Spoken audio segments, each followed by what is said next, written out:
We brought you up here for a few reasons. Tell us, we're going to talk about your professional and your personal background a little bit. Tell us about how many kids you have. 6. Woo! Or not. You guys know how that happens? Yeah. Okay, just checking. But we're unwilling to stop. I'm sorry. It's a different sermon. It's good. Being honest. I appreciate that. Tell us a little bit about your professional background.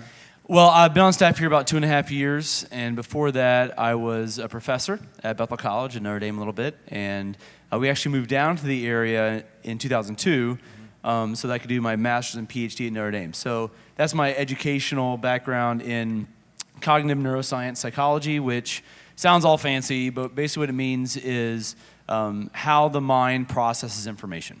And so that across developmental years, memory, attention, just all sorts of that. And so teaching everything from adolescent development and child development and cognitive psych and all that stuff at Bethel. And then I've also had the honor of volunteering in student ministry for about 7 years a while ago, and of course being with kids now and having experience with college students. So I've really been blessed to see a lot in my life, just my short life. That's awesome. Yeah. All right, so you're a college professor. And there's a whiteboard on the stage. And I just wonder, before we go any further, if you want to just get into this a little bit. You want to add anything? Yes. Comment on it? Go for it. I love whiteboards.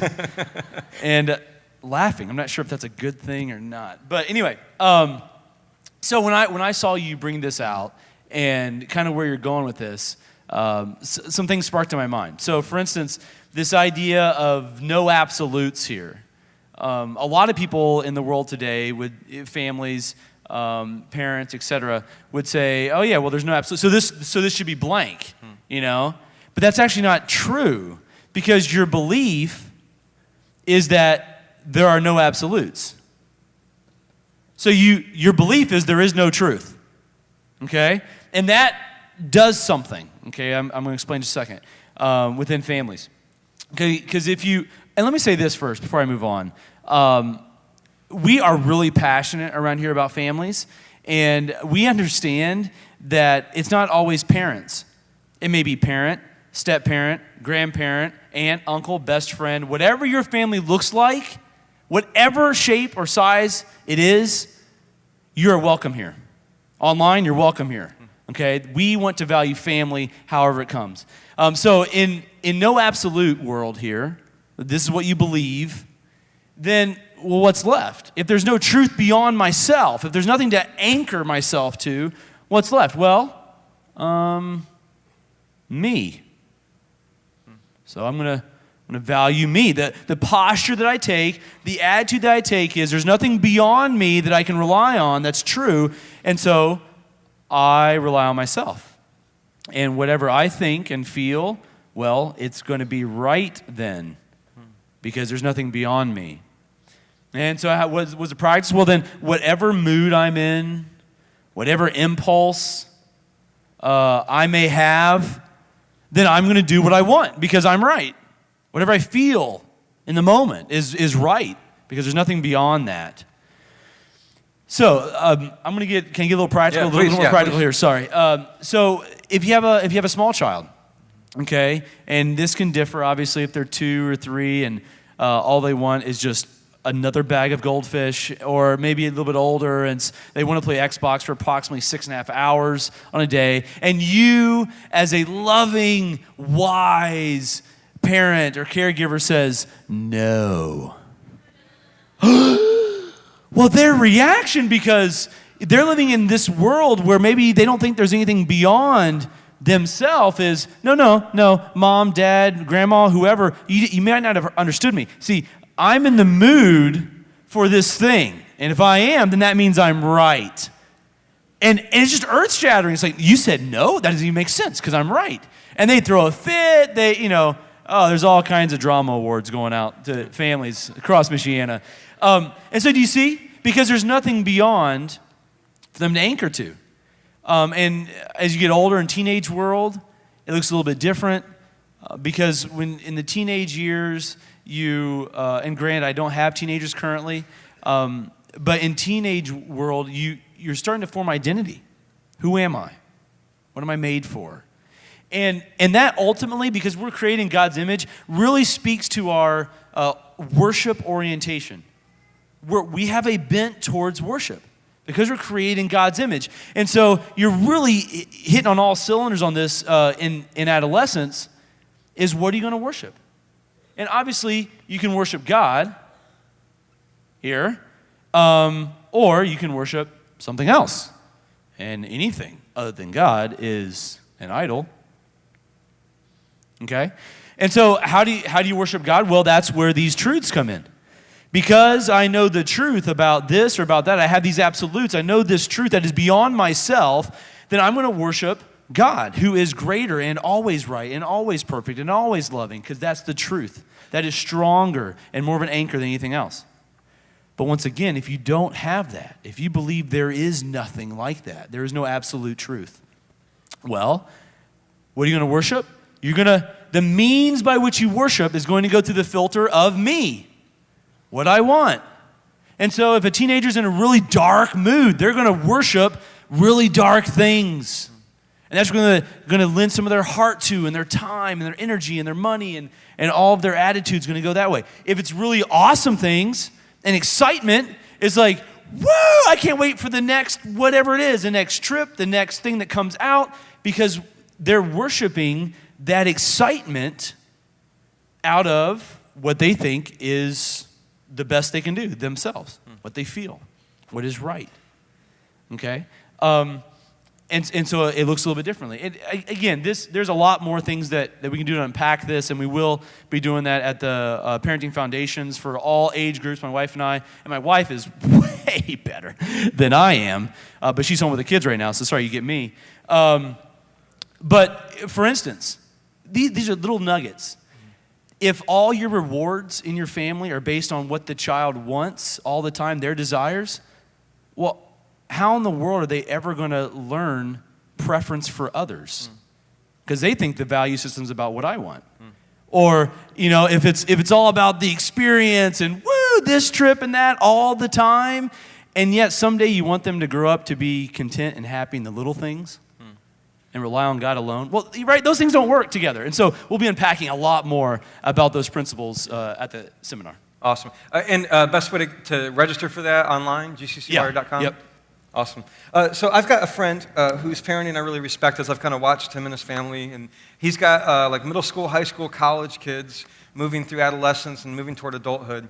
And he remarked to me once that as his kids have gotten older, his parenting strategy has moved almost entirely toward asking questions. And I'm looking at this, putting Christ at the center of our beliefs, values, and practices, and parents want to instill that. But he's at this place where he's doing that in a very different way. Can you talk a little bit about development with kids and how different ages call for different things? Yeah, first of all, they're doing a good job, because that is a transition that needs to be made. Up to about the age of 7 or so, 7, 8, right around there, kids really, whoever's taking care of them, mom, dad, grandma, whomever, foster mom, that is their image of God. And so up to that age, it's like they are sponges, and you can really impart truth directly into their heart. No, this is the truth. It's beyond me. This is the truth. And up to that developmental age, they really take that in. Really take that in as truth. After that point, though, you're transitioning out of a position of just power and control in their lives. And some of you know this. You've tried to use the power and control card on your 17-year-old. It's not working very well.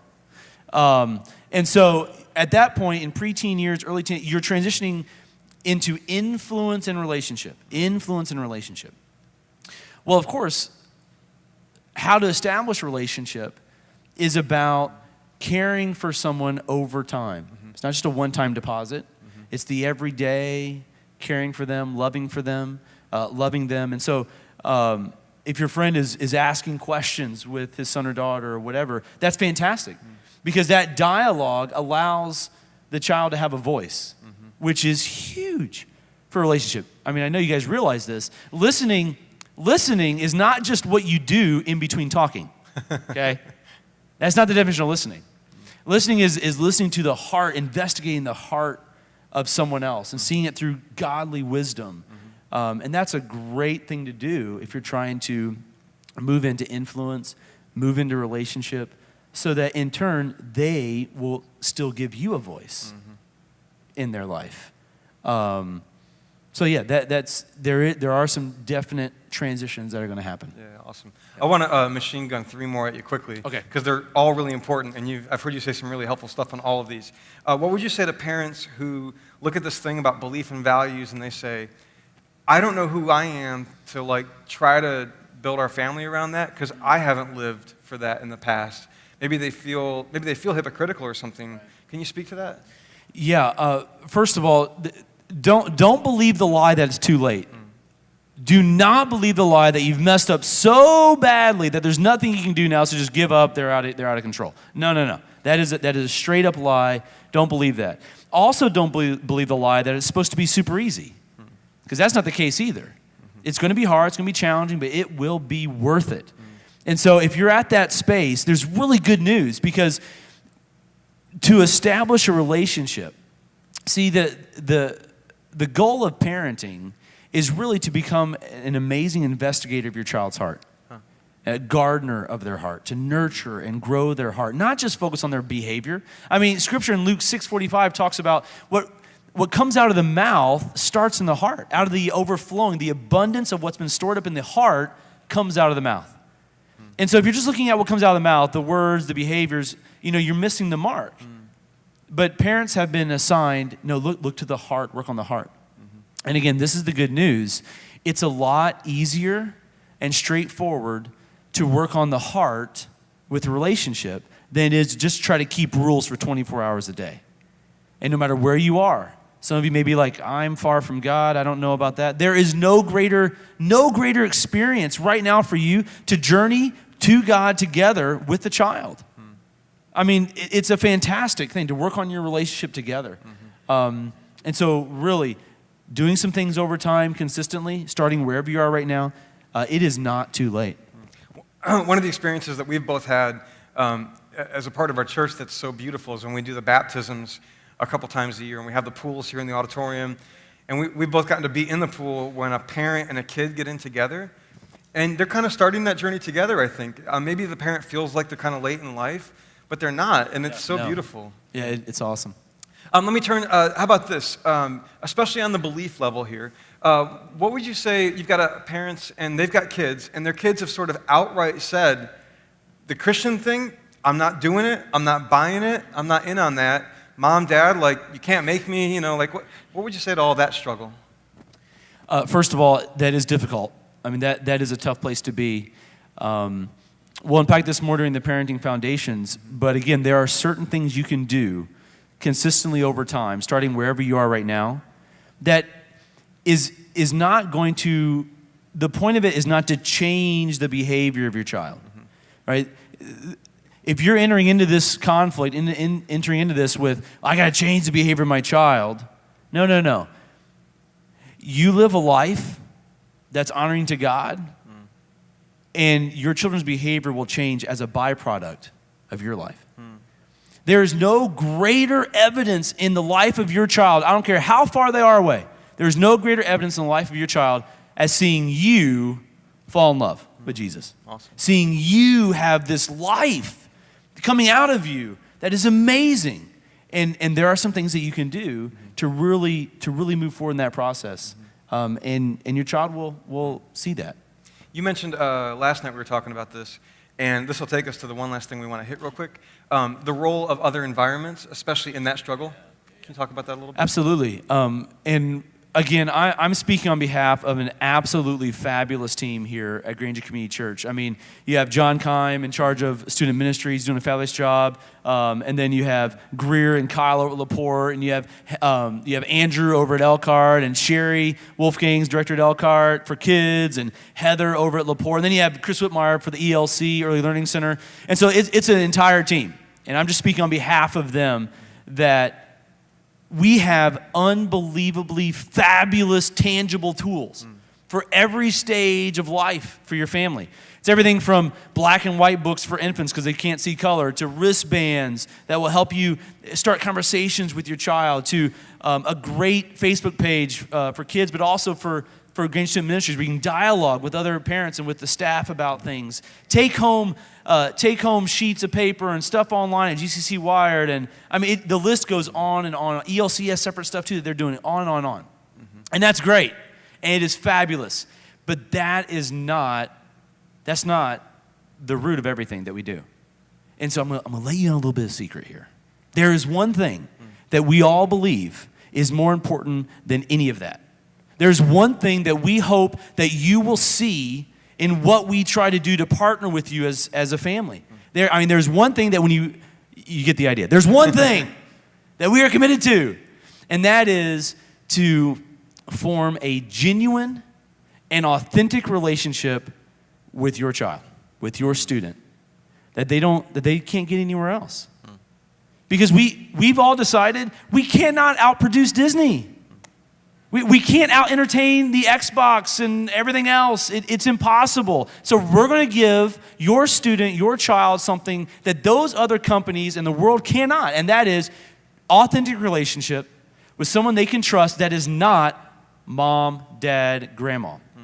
And what we're going to be doing is we're going to be depositing those truths week in and week out, and you may be saying it at home, but when you have someone outside of you also saying it, that's cool. Oh, so you guys are all cool too. But, the student thinks, it's like, And they're saying it like, oh, wow, I've never heard this before. And you're like, I've told you that for years, right? That's the relationship, and that's the long haul that we want to partner with you in, that is absolutely foundational for a family's journey. Awesome. You guys help me think, Ted? Thanks.